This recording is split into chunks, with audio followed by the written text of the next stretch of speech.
नमस्ते, मैं सहायक पुलिस अधीक्षक कैंप उप विभाग दर्शन दुगड़। आज सुबह कॉलेज स्टॉप के पास में तकरीबन 9 सवा 9 के बीच 10:15 के बीच एक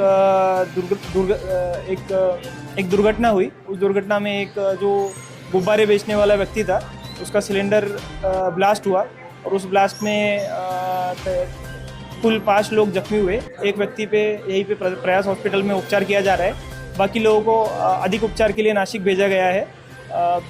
और इसमें किसी भी व्यक्ति को किसी भी मतलब माल या जीव की हानि अभी तक हुई नहीं है, किसी की भी डेथ हुई नहीं है। तो किसी भी तरह की अफवाह पर आप विश्वास ना करें।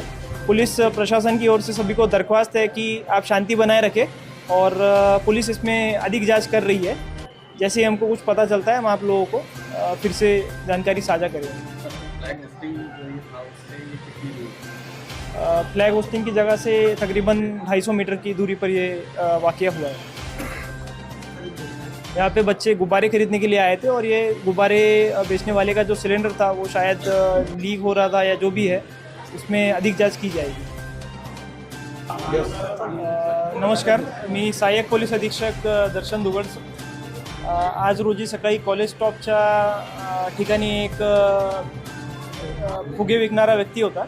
त्या फुगे विकणाऱ्या व्यक्तीचा सिलेंडर गॅसचा स्फोट झाला आणि या अपघातामध्ये एकूण 5 जण जखमी झाले असून एका व्यक्तीवर प्रयास हॉस्पिटल येथे उपचार चालू आहे आणि इतर 4 व्यक्तींना